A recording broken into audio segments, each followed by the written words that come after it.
मेरा देवर रोजाना अपनी पत्नी को मारता था और उसके रोने की आवाज मेरे कमरे तक आती थी। कभी कभी तो मुझे यह सोचकर बहुत गुस्सा आता था कि मेरा देवर कितना जालिम आदमी है। मैं सोचती थी कि मैं उनके कमरे में जाकर देखूं, आखिर किस बात को लेकर रोजाना उनकी लड़ाई होती है। आखिर ऐसी क्या बात है जिस पर दोनों में रोज ही झगड़ा होता है। लेकिन मेरे पति ने मुझे सख्ती से मना कर दिया कि तुम्हें दूसरों के बीच में बोलने की कोई जरूरत नहीं है। एक रात अपने पति के मना करने के बाद भी मैं अपने देवर के कमरे में चली गई और वहां पर मैंने जो कुछ देखा उसे देखकर तो मेरी आंखें खुली की खुली रह गई।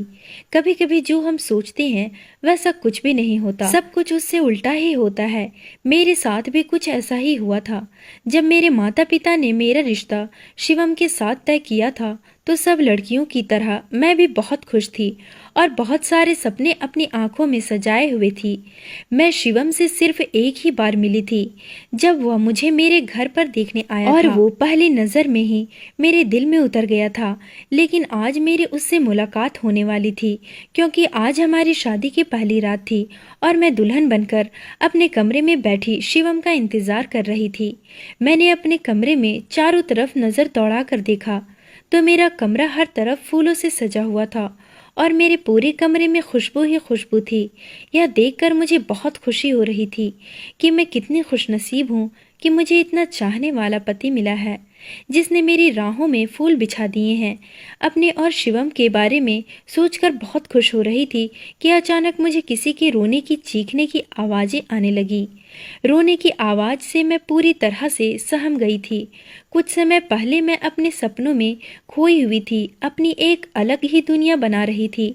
लेकिन इस रोने की आवाज़ ने तो जैसे मुझे सपने से जगा कर रख दिया था। पता नहीं मेरे ससुराल में क्या बात हुई थी जो किसी औरत के रोने की आवाज़ इतनी तेज आ रही थी। रोने की आवाज़ें सुनकर मेरा कमरे में रहना मुश्किल हो रहा था। मेरा दिल घबराने लगा था।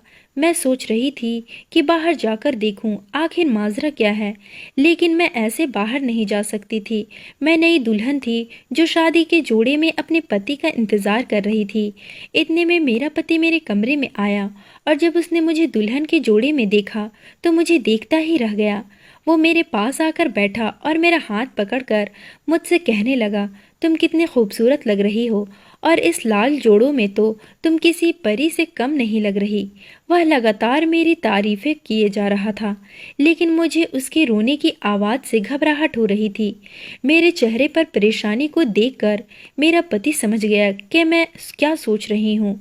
तब मेरे पति ने कहा, तुम परेशान मत हो, इस घर में सब अपनी मर्जी से जीते हैं और तुम्हें किसी के बीच में बोलने की जरूरत नहीं है। मैंने अपने पति को हैरत से देखते हुए पूछा, यह कौन औरत है जो इतनी जोर जोर से रो रही है? मेरे पति ने बताया कि वह मेरी देवरानी है और वह रोज रात को ऐसे ही रोती है। दरअसल मेरे देवर की शादी पहले हो गई थी। मेरे पति मेरी सास के बड़े बेटे थे और इसलिए घर की सारी जिम्मेदारी उन्हीं पर थी। मेरे पति ने कहा, ये उन दोनों पति पत्नी का आपस का मामला है, तुम इन पर ध्यान मत दो, तुम सिर्फ मुझ पर ध्यान दो। आज हमारी शादी की पहली रात है, तुम्हें सिर्फ मेरे बारे में सोचना चाहिए।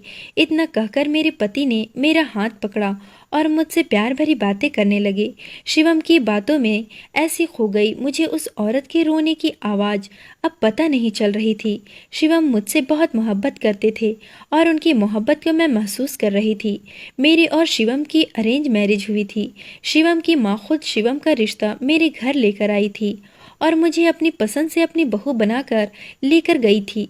मैं सोच रही थी कि पता नहीं मैं शिवम को पसंद आऊंगी या नहीं, लेकिन शिवम ने पहली मुलाकात में ही यह बता दिया कि वह मुझसे बहुत मोहब्बत करने लगे हैं। अगली सुबह जब मैं अपने कमरे से बाहर आई तो मेरी देवरानी घर में काम कर रही थी। मैंने सोचा कि उससे पूछती हूँ कि रात क्या हो गया था, तुम क्यों इस तरह से रो रही थी। लेकिन मैंने सोचा कि हो सकता है मेरी देवरानी को मेरी बात का बुरा लग जाए, इसलिए मैंने उससे कुछ नहीं पूछा। मेरी सास ने मुझे नाश्ते के लिए बुलाया तो मैं शर्माते हुए नाश्ते की टेबल पर जाकर बैठ गई और मैं सामने बैठे अपने देवर को देखने लगी और सोचने लगी कि पता नहीं यह अपनी पत्नी के साथ ऐसा क्यों करता है। मुझे उसको देखकर बहुत गुस्सा आ रहा था, लेकिन बाकी सब लोग घर में नॉर्मल थे, जैसे रात में कुछ हुआ ही ना हो। नाश्ता करने के बाद मेरे घर वाले मुझे लेने के लिए आ गए। मैं अपने घर वालों के साथ अपने मायके चली गई। जाने से पहले शिवम ने मुझसे बहुत प्यार से कहा, मैं तुम्हारे बगैर एक पल भी नहीं रह सकता। शाम को मैं तुम्हें लेने आऊँगा। शिवम की यह बात सुनकर मुझे बहुत खुशी हुई।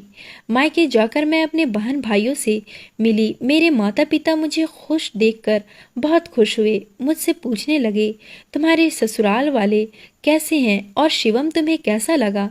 सब घर वालों को बताया मेरे ससुराल वाले बहुत अच्छे हैं और शिवम भी मुझसे बहुत प्यार करते हैं। जब शाम का समय हुआ, मेरी सास मुझे लेने मेरे घर आ गई। मेरी माँ ने मेरी सास से पूछा कि शिवम बेटा क्यों नहीं आया, तो मेरी सास ने अजीब सा जवाब दिया। कहने लगी कि मैं आऊँ या शिवम, क्या फर्क पड़ता है, बहू को तो हमारे घर ही जाना है।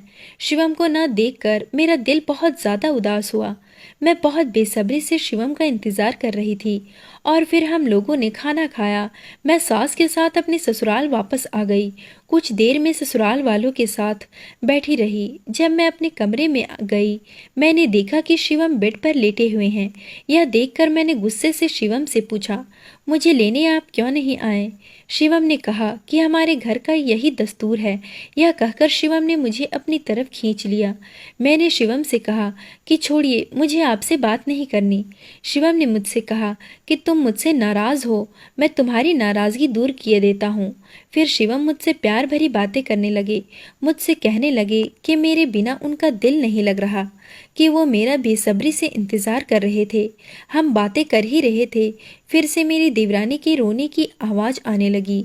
मैं आवाज़ सुनकर हैरान रह गई और सोचने लगी कि आखिर क्या माजरा है, क्या मेरी देवरानी रोज रोया करती है। मैंने शिवम से पूछा तो वह कहने लगे, मैंने तुम्हें मना किया है, तुम पति पत्नी के मामले से दूर रहोगी।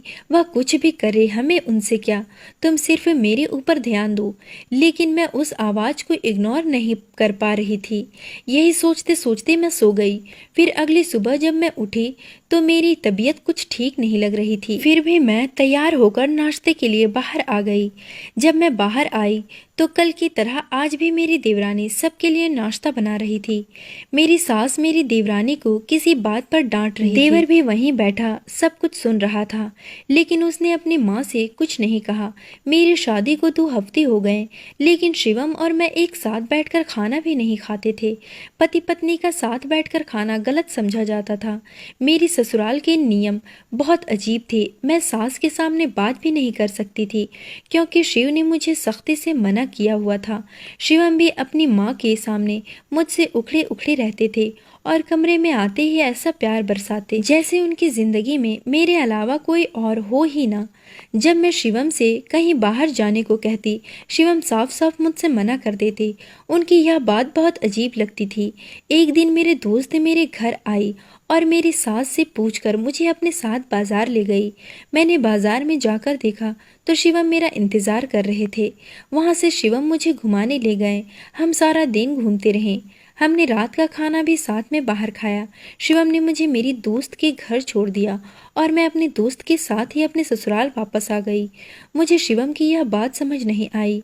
शिवम ने मुझसे मना किया था किसी को इस बारे में कुछ न बताऊं। मैंने भी ऐसा ही किया, कुछ नहीं बताया। मेरी सास मुझसे और शिवम से बहुत खुश थी, कभी भी मुझसे कुछ नहीं कहती थी, लेकिन मेरी देवरानी से वह हमेशा नाराज रहती और उसे ताने देती रहती थी। रोज रात को मेरी देवरानी के रोने की आवाज़ आती और मैं उस आवाज़ में खो जाती। जब शिवम मेरा उदास चेहरा देखते तो मुझसे नाराज़ होकर कहते कि तुम क्यों इस आवाज़ की तरफ ध्यान देती हो। मैंने शिवम से कहा, अपने भाई से बात क्यों नहीं करते। उन दोनों पति पत्नी का जो भी झगड़ा है, आखिर बात करके इस झगड़े को ख़त्म करें। शिवम ने मुझसे कहा, मुझे कोई ज़रूरत नहीं है उन दोनों के बीच में बोलने की, और माँ इस घर की बड़ी है, माँ देख लेगी क्या करना है और क्या नहीं। मैंने भी सोचा कि शिवम ठीक कह रहे हैं, आखिर माँ को यह सब देखना चाहिए और उनकी जो भी लड़ाई है वह ख़त्म करवानी चाहिए। मैं जब भी अपने देवर को देखती मुझे उस पर बहुत गुस्सा आता और मैं सोचती कि दोनों भाइयों में जमीन आसमान का अंतर है। एक ये है जो अपनी बीवी पर इतना जुल्म करता है और उसे मारता पीटता है, और एक मेरे पति हैं जो मुझ पर जान छिड़कते हैं, मेरे लिए कुछ भी करने को तैयार है। मुझे अपनी पलकों पर बिठा कर रखते हैं और यह न जाने क्यों अपनी पत्नी पर इतना जुल्म करता है और इसकी पत्नी बेचारी इससे कुछ नहीं कहती। एक दिन शिवम ने मुझसे कहा कि वह अपनी दोस्त की शादी में जा रहे हैं। मैंने शिवम से कहा कि मैं भी तुम्हारे साथ चलूंगी, पर शिवम ने मुझसे कहा हमारे यहाँ घर की बहू दोस्तों की शादी में नहीं जाती। यह सुनकर मैं खामोश हो गई और शिवम अकेले अपने दोस्त की शादी में चले गए। मैं अपने कमरे में लेटकर शिवम की यादों में खोई हुई थी कि रोज की तरह मुझे फिर से रोने की आवाज आने लगी। मैंने बहुत कोशिश की मैं उन आवाजों की तरफ ध्यान ना दूं, लेकिन मुझसे चाहकर भी ऐसा नहीं हो पाता था। मेरा ध्यान उन आवाजों की तरफ चला ही जाता था। शिवम होते थे तो वह मुझे अपनी बातों में उलझा कर रखते थे, लेकिन आज शिवम घर पर नहीं थे तो मेरे पास मौका था। मैंने सोचा कि जाकर देखती हूँ आखिर कमरे में होता क्या है। मैं चुपके से अपने कमरे से बाहर निकली ताकि मेरी सास को पता न चल जाए। मैं दबे पैर अपनी दीवार के कमरे की तरफ जाने लगी। मैंने कमरे के पास जाकर देखा तो उनके कमरे की कुंडी लगी थी। जब मैंने डरते डरते उसके कमरे का दरवाजा खोला और मैंने अंदर जो देखा वह देखकर मैं दंग रह गई। मेरी आंखें फटी की फटी रह गई कि ये माजरा है। मेरे देवर देवरानी भी मुझे अपने कमरे में ऐसे अचानक देखकर हक्का बक्का रह गए। उन्होंने सोचा भी नहीं होगा कि मैं अचानक उनके कमरे में आ जाऊंगी। अंदर का नज़ारा ऐसा था कि मैं अपनी आंखों पर यकीन नहीं कर पा रही थी। अंदर जाकर मैंने देखा कि मेरे देवर और देवरानी आराम से बैठकर एक दूसरे को बहुत प्यार से खाना खिला रहे हैं और उनके पास एक मोबाइल रखा हुआ है जिसमें से यह रोने की आवाज़ आ रही थी और यह रोने की आवाज़ मेरी देवरानी की ही थी। मेरी देवरानी ने मुझे देखकर अंदर बुलाया और अपने पास बैठा लिया। मैं तो हैरत से अपने देवर और देवरानी का चेहरा देख रही थी और कुछ देर खामोश ऐसे ही बैठी रही। हम सब एक दूसरे के चेहरे देख रहे थे। उसके बाद मैंने अपने देवर और देवरानी से पूछा कि यह सब क्या है, मेरी तो कुछ समझ नहीं आ रहा। आप रोजाना रोती हैं और इस घर में किसी को कोई फर्क नहीं पड़ता। मैं तो आप दोनों का झगड़ा खत्म कराने सुलह कराने आई थी, लेकिन यहाँ तो कुछ और ही चल रहा है। क्या आप दोनों मुझे बताएंगे क्या बात है, या फिर मैं माँ जी से सब कुछ पूछूं? ये सुनकर मेरी देवरानी ने मुझे रोक लिया और तब मेरी देवरानी ने मुझे बताया, मैंने और तुम्हारे देवर ने लव मैरिज की थी। हम एक साथ एक ही कॉलेज में पढ़ते थे, एक दूसरे से बहुत प्यार करते थे, लेकिन यहाँ इस घर में किसी को लव मैरिज करने की इजाज़त नहीं है। जब तुम्हारे देवर मुझसे शादी करके मुझे इस घर में लेकर आए, तभी से मेरी सास ने मेरा जीना दुश्वार कर दिया। दिन रात यही कोशिश करती रहती कि हम दोनों में लड़ाई झगड़ा होता रहे और यह मुझे छोड़ दे और उनकी पसंद की लड़की से शादी कर ले। और मेरी सास हमेशा मेरे काम में नुक्स निकालती, तो कभी मेरा बनाया हुआ खाना खराब कह देती, तो कभी कहती कि मैं उनका ख्याल नहीं रखती। हमेशा किसी न किसी बात पर मुझे सुनाती रहती। मेरे पति से कहती कि तेरी पत्नी से एक भी काम नहीं आता, इसके माँ बाप ने इसे कुछ नहीं सिखाया। मेरी बात मान, इसे छोड़ दे, मैं तेरी शादी कहीं और करा दूंगी। लेकिन हम दोनों एक दूसरे से इतनी मोहब्बत करते थे कि सासू माँ की लाख कोशिशों के बाद भी हमारी यह मोहब्बत खत्म नहीं हुई।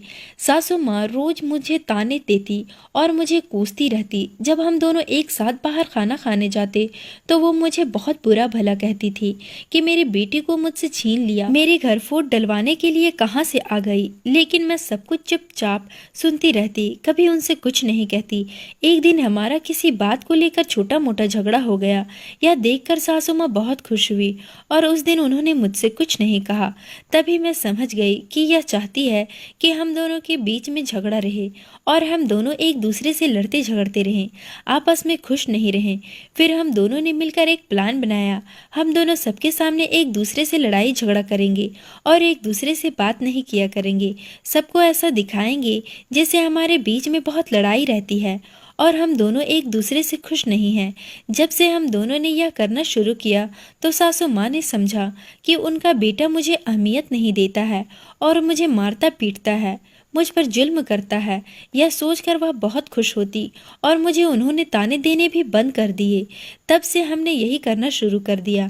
हम सबके सामने ऐसे रहते हैं जैसे हम दोनों एक दूसरे से खुश नहीं हैं, लेकिन हम दोनों एक दूसरे से बहुत खुश हैं और हम एक दूसरे से बहुत मोहब्बत करते हैं। एक दूसरे के बिना नहीं जी सकते। शिवम को भी सब कुछ पता है और वो समझदार है, इसलिए वह माँ के सामने तुमसे कोई बात नहीं करता, ना ही माँ की किसी बात का उल्टा जवाब देता है, क्योंकि अगर माँ को पता चल गया कि वह तुमसे खुश है और तुम्हें खुश रखता है तो वो तुम्हारा भी जीना दुश्वार कर देंगी। यह सब सुनकर मैं बहुत खुश हुई और मैंने अपनी देवरानी को अपने गले से लगा लिया। फिर मैं अपने कमरे में वापस आ गई। देर रात जब शिवम वापस आए तो वह मेरे लिए बर्गर लेकर आए। आज मैंने यह बात नोटिस की कि शिवम जब भी मेरे लिए कुछ लेकर आते थे तो छुपा कर लाते थे। शिवम ने मुझे आकर हक किया और मैं मुस्कुरा रही थी। मैं दिल ही दिल में यह सोच रही थी कि माँ भी ऐसी होती है जो बेटों की खुशी में खुश नहीं रह सकती। जब माँ ऐसी हो तो बेटों को कोई न कोई राह निकालनी पड़ती है। इसलिए दोनों भाइयों ने बीच का रास्ता चुना। वह अपनी माँ के सामने माँ की मर्जी से रहते हैं ताकि माँ खुश रहे और कमरे में पत्नी को भी खुश रखते हैं।